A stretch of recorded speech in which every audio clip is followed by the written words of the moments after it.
Alrighty, we got another one today. So there's been a little bit of chitter chatter about AT&T data breach over the weekend in the last week or so.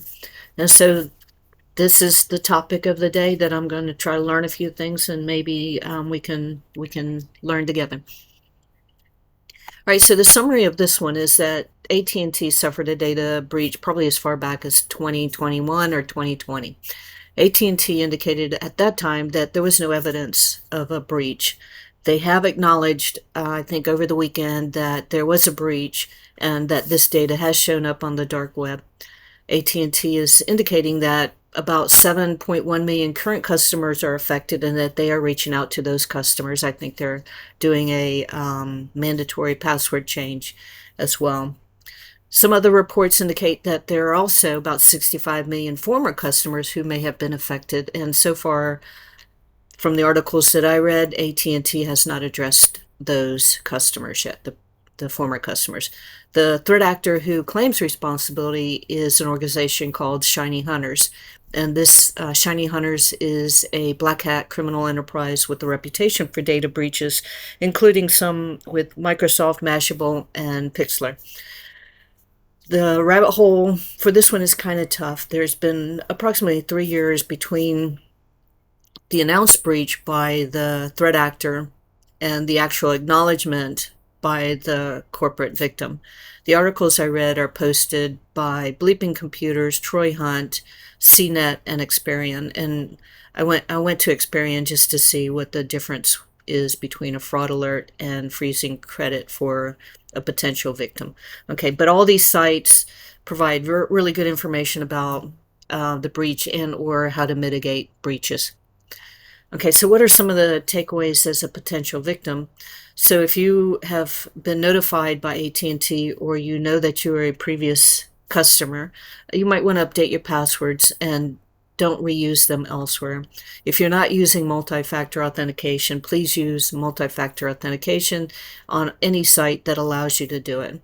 Check your credit and consider a monitoring service if you're not already using one.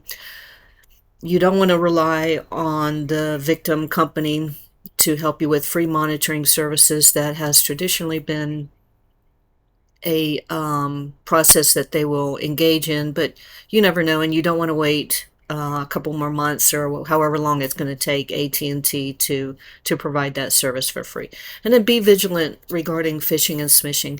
And so if an organization has sold your data, remember they probably have your email address at minimum, and they will probably more than likely try to email you, although this is a common practice with any bad group.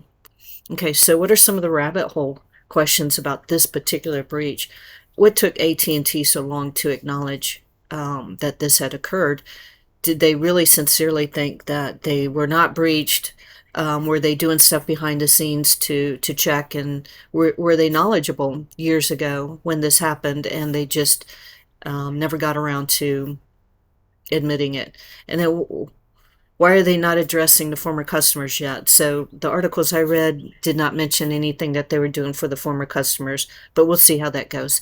And then so far there's no announcement on how the data was obtained. As a technical person or a security researcher, this is an interesting topic, and hopefully someone will be able to answer that question soon.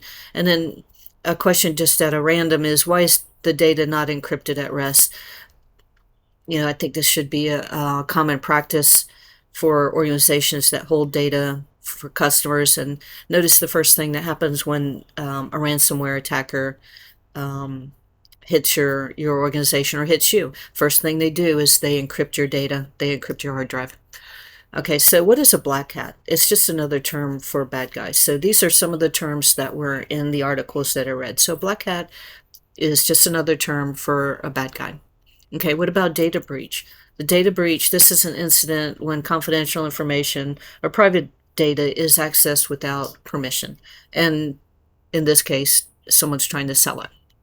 Okay, so what is the dark web? They're trying to sell this on the dark web. So part of the web that is not accessible via normal browsing or browsers. people that know how to get to the dark web know how to get to the dark web. It's usually through a Tor browser, Onion router, or something like that.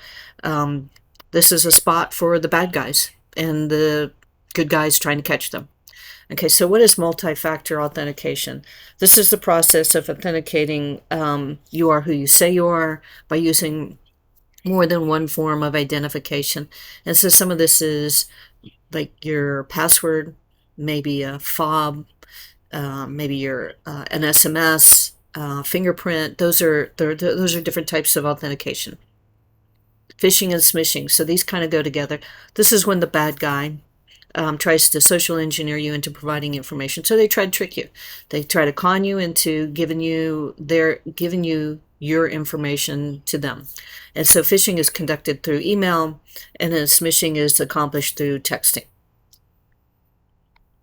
Who is ShinyHunters? ShinyHunters is the criminal enterprise responsible for hacking and breaches since about 2020. So I went to the Wikipedia site, which is also another credit I should have given at the beginning. And it explained who they are, some of the breaches that they have accomplished, and where they stand as far as being a bad guy. So what is a threat actor? Threat actor is the bad guy who finds vulnerabilities and exploits them.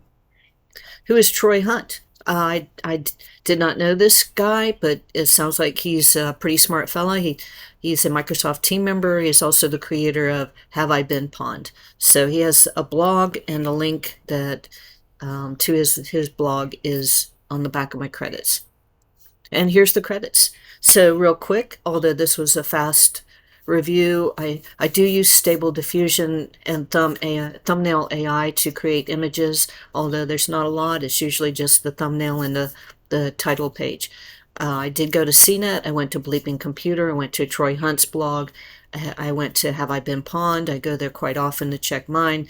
I went to Experian to learn a little bit about freezing my credit and what's the difference between a fraud alert. And I went to Wikipedia for ShinyHunters. So again, the AT&T data breach actually occurred a while back. It's on the web for dark web, and it's being sold. The data is being sold by ShinyHunters. There are a lot of good guys out there trying to help mitigate this and trying to educate and bring this breach to the public so that people are aware of it. I hope you were not affected by this, and I hope that you've learned a couple of these terms today, and I hope this helps you learn more about cybersecurity technology and what's going on in the real world. Thank you. Bye-bye. Have a good day.